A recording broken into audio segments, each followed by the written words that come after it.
આજે જેમના પ્રાણ પ્રતિષ્ઠા મહોત્સવથી આ શિવપુરી એ ધામ બન્યું છે એવા આપણા શિવપુરી મંદિરમાં બિરાજમાન પ્રગટ સ્વરૂપ એવા હરિકૃષ્ણ મહારાજના દિવ્ય સાનિધ્યમાં આજની આ દિવ્ય સભામાં ઉપસ્થિત ધર્મકુળ આશ્રિત વાલા સર્વે અમારા સંતો પાર્ષદો શ્રીજીના લાડીલા ધર્મકુળ આશ્રિત વાલા સર્વે સત્સંગી હરિભક્તો સર્વ ધર્મ પ્રેમી સજ્જનો સર્વ મોક્ષભાગી જીવાત્માઓ દરેક ભક્તજનોને અમારા હૃદયપૂર્વક જય સ્વામિનારાયણ. વાલા ભક્તો, આજે ભગવાન શ્રી હરિની પૂર્ણ કૃપાથી શિવપુરીના ભાવિક ભક્તો અને આજુબાજુના ભક્તોના સહયોગથી આપણું મંદિરનું કાર્ય એ ખૂબ દિવ્યતાથી નિર્વિઘ્નતાપણે પૂર્ણતાને આરે પહોંચ્યો છે. સવારના શુભ મુહૂર્તની અંદર ભગવાનના યજ્ઞનારાયણની સાક્ષીએ વેદોક્ત પુરાણોક્ત વિધિ દ્વારા આપણા મંદિરની અંદર ભગવાનની પ્રાણ પ્રતિષ્ઠા એ દિવ્યતાથી ઉજવવામાં આવી. આપણે સૌએ એના અંકોટ વગેરે આરતીના દર્શન કરી અને ધન્ય બન્યા. જીવનની અંદર આવો અવસર બહુ ભાગ્યશાળીને મળતો હોય છે. જીવનની પ્રત્યેક ક્ષણ એ આપણા માટે બહુમૂલ્ય છે, પણ બધી ક્ષણ યાદગાર નથી હોતી. એક એક શ્વાસ કિંમતી છે, પણ બધા શ્વાસો બધી ક્ષણો આપણે એને કાયમ માટે યાદ નથી રાખતા, કારણ કે એ જીવન નિર્વાહના ભાગરૂપે એ આવી અને ગઈ. પણ જે ક્ષણની અંદર કંઈક આપણી સાથે વિશિષ્ટ થયું હોય, કંઈક વિવિધ પ્રકારે આપણને કંઈક લાભ થયો હોય અથવા તો કોઈ વખત કોઈ નુકસાન થયું હોય, તો આપણે તરત એ ક્ષણને તરત કંડારીએ છીએ અથવા તો એને નોંધીએ છીએ કે આ ક્ષણ આ પલ આવી હતી. એમ ઉન્નતિના માર્ગની અંદર, પ્રગતિના માર્ગની અંદર, કલ્યાણના માર્ગની અંદર આપણા માટે આ ધન્ય ક્ષણ બને છે, કારણ કે આ ક્ષણ એ ભગવાન સાથેનું જોડાણ આપણું કરે છે. સત્સંગી જીવન ગ્રંથની અંદર ભગવાનના આશ્રિત કેમ થવાય એનું બહુ સુંદર નિરૂપણ કરેલું છે. દીક્ષા વિધાન ચતુર્થ પ્રકરણની અંદર આવે છે કે એની અંદર ભગવાને મુમુક્ષુતાના લક્ષણ બતાવ્યા છે. જીવાત્મા ભગવાનના શરણે થાય ત્યારે કેવા લક્ષણે યુક્ત હોય અને કેવી રીતે ભગવાનના શરણાગતિ સ્વીકારાય. તો એની અંદર સત્સંગી જીવનની અંદર મહારાજે લખ્યું કે જીવાત્માને મુમુક્ષુતાનો અંકુર ઉદય થાય એ જ એના માટે શુભ મુહૂર્ત છે. આપણે બીજા જે વિધિ વિધાન આપણી સંસ્કૃતિ પ્રમાણે કરતા હોઈએ તો એમાં એના મુહૂર્ત જોવા પડે. સંતોને મહાદીક્ષા આપી હોય તો એના માટેના વિધાન બતાવ્યા, એના માટેના ઉપવાસ વગેરેના નિયમ બતાવ્યા. ભગવાનની પ્રતિષ્ઠા કરવી હોય તો જે શુભ મહિનાઓ, શુભ મુહૂર્તની અંદર ભગવાનની વેદોક્ત વિધિ સાથે એની પ્રાણ પ્રતિષ્ઠા તે બધું વિધાન બતાવ્યું. પણ આશ્રિત થવાનું વિધાન શું બતાવ્યું મહારાજે? ભગવાનના શરણે થવું હોય તો મહારાજ કે જે ક્ષણે તમારા હૃદયમાં મુમુક્ષુતાનો અંકુર ઉદય થયો અને જે ક્ષણે તમને એવા સદગુરુ કે જે શાસ્ત્ર રીતે જીવાત્માને ભગવાન સાથેનો સંબંધ કરાવી આપે, એટલે મંત્ર દીક્ષા દ્વારા કંઠી બાંધીને એને આપે, એ એના માટે ઉત્તમ મુહૂર્ત છે. પછી એના હારે કોઈ કાળ મુહૂર્ત જોવાની જરૂર નથી.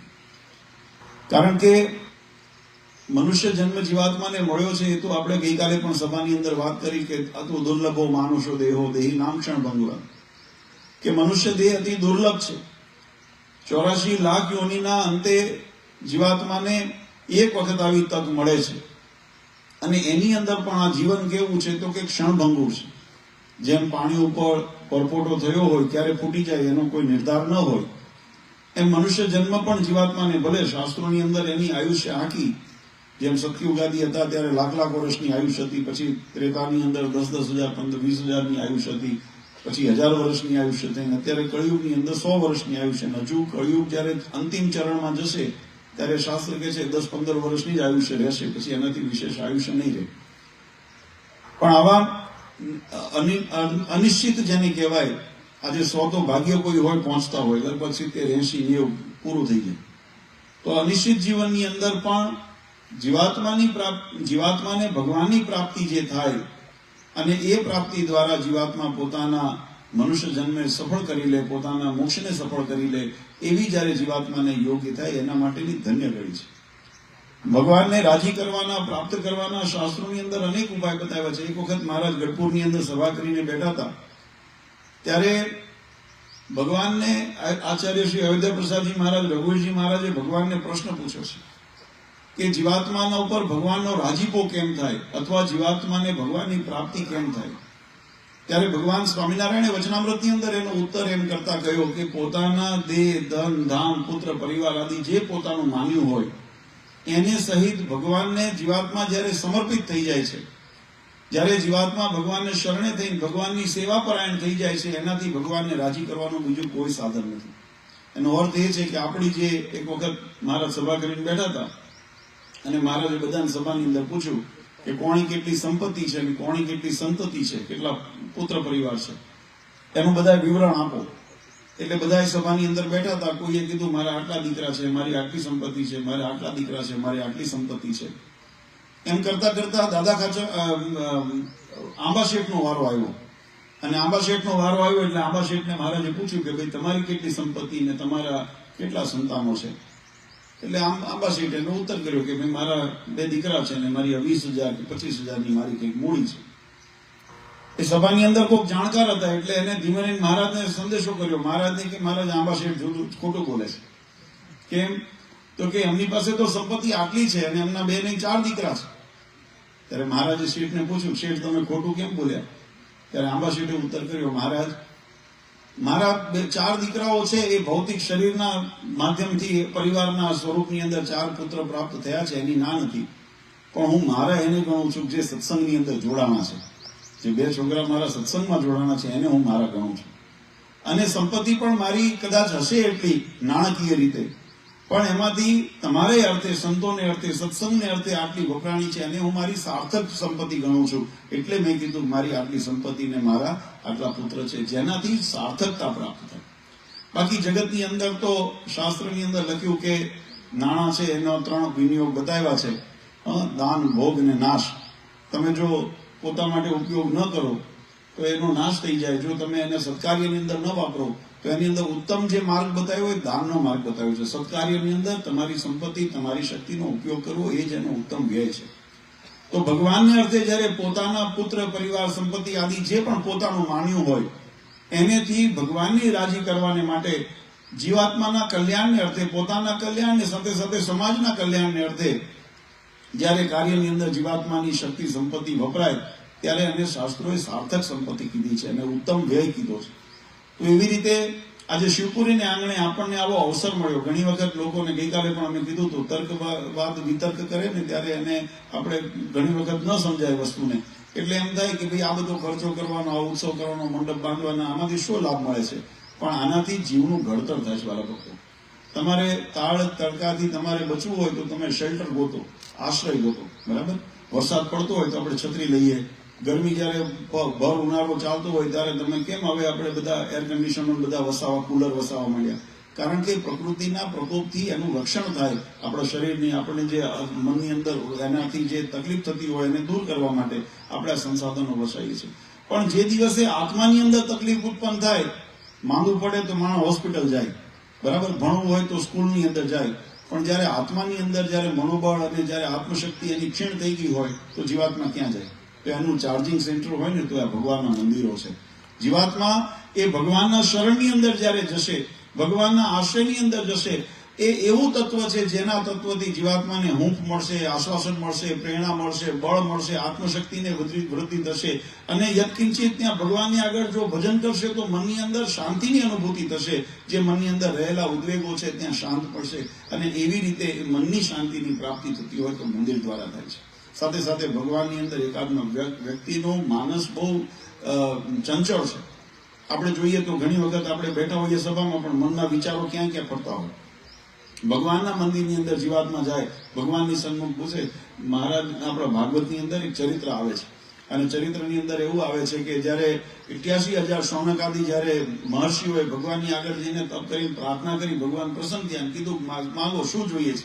ત્યારે ભગવાનને કીધું મહારાજ અમને તો તમારા સ્વરૂપનું અમને ધ્યાન થાય, ચિંતન થાય ને એમાં કોઈ વિક્ષેપ ન નડે, અમને માયા ન નડે. કારણ કે માયાનો પ્રબળ જોર છે, જ્યાં જાઓ ત્યાં માયાના દર્શન થાય અને માયા એવા અવરોધ ઉભી કરે.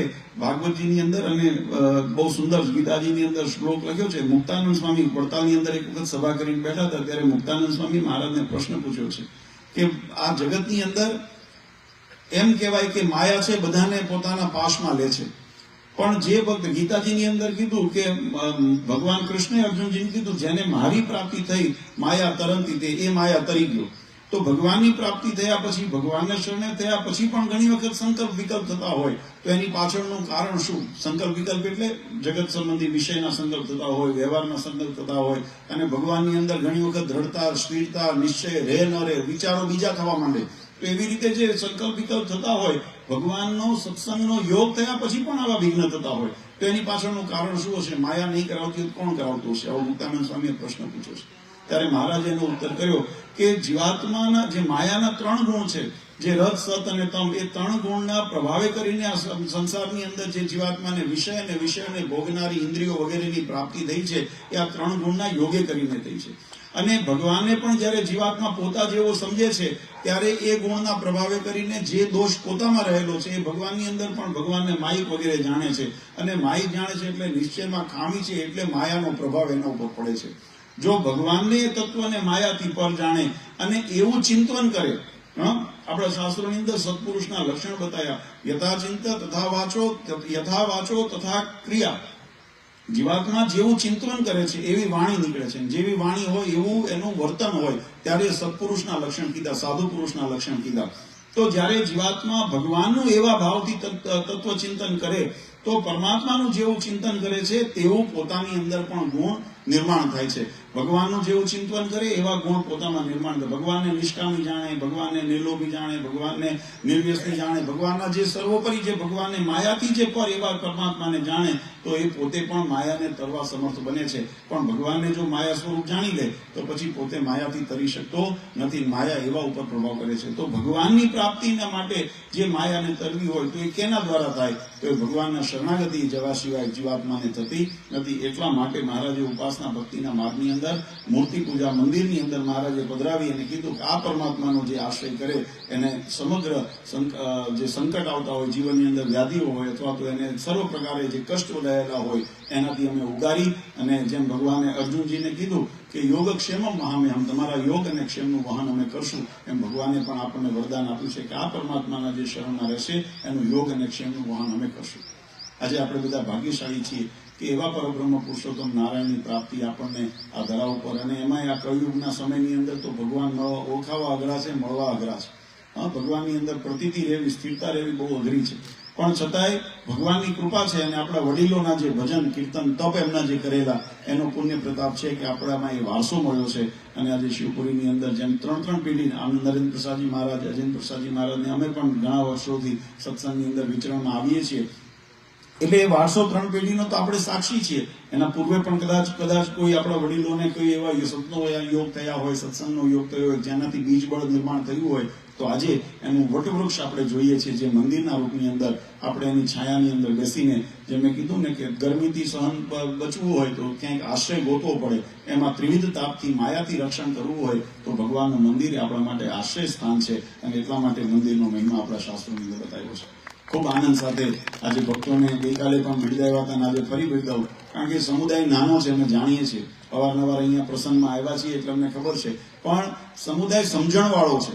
શિવપુરીનો સત્સંગ અને આજુબાજુનો કાગણપુર હોય, રામપુરા હોય, આજુબાજુના વિસ્તારના બધા ભક્તો, અમારા યુવાનો બધા સમજણવાળા છે. અને સમજણનો ગુણ શાસ્ત્રની અંદર બતાવ્યો છે. મહારાજને વચનામૃતમાં જયારે પૂછ્યું મહારાજ સત્સંગમાં મોટો કોણે કેવો, તો કોઈએ કીધું ધર્મવાન હોય એને મોટો કહેવો, કોઈ કે ભક્તિવાન હોય એને મોટો કહેવો, કોઈ કે વૈરાગવાન હોય એને મોટો કહેવો. મહારાજ કે એવું નથી. શાસ્ત્રનો મત તો એવો છે કે જેને સમજણ મોટી છે ને એ મોટો છે. અને સમજણ કેવા પ્રકારની? તો કે ભગવાનને કરતા હરતા જાણે અને પોતાને ભગવાનનો આશ્રિત જાણે, દાસ જાણે, પોતાના અહંકારને ત્યાગ કરી દે. હું કંઈક છું, આઈ એમ સમથિંગ, એ ભાવના ત્યાગી દે અને હું ભગવાનનો દાસ છું ને મારા ઉપર ભગવાનની કૃપાથી જે પણ કાર્ય થાય છે મને ભગવાનને નિમિત્ત બનાવીને કરાવે છે, આવો ભાવ રાખીને સેવાપરાયણ દાસાનો દાસ થઈને જ્યારે વર્તન કરે આની સમજણ મોટી. મહારાજ કે સંસાર જગતમાં અને સત્સંગમાં એને મોટો કહેવાય. જેના ધર્મ, જ્ઞાન, ભક્તિ, વૈરાગ્ય જેના દ્રઢ હોય અને એવી રીતે ભગવાનની ભક્તિની અંદર જે પરાયણ હોય એને મોટો કહેવાય. તો આજે આ સત્સંગ ભલે સમુદાયની દ્રષ્ટિએ નાનો છે પણ છતાંય સમજણની દ્રષ્ટિએ ખૂબ મોટો છે અને એમાં પણ તમને બધાને આજુબાજુના ગામડાઓનો સહકાર છે કે જેથી કરીને આપણું આવું સુંદર નયન રમ્ય દિવ્ય મંદિર નિર્માણ થઈ શક્યું. આજે ભગવાનની કૃપાથી એની અંદર શુભ મુહૂર્તની અંદર પ્રાણ પ્રતિષ્ઠા થઈ. હવે મેં ગઈ સવારે પણ સભાની અંદર કીધું હતું કે આ મંદિર જાગૃત છે, આ નિર્જીવ નથી.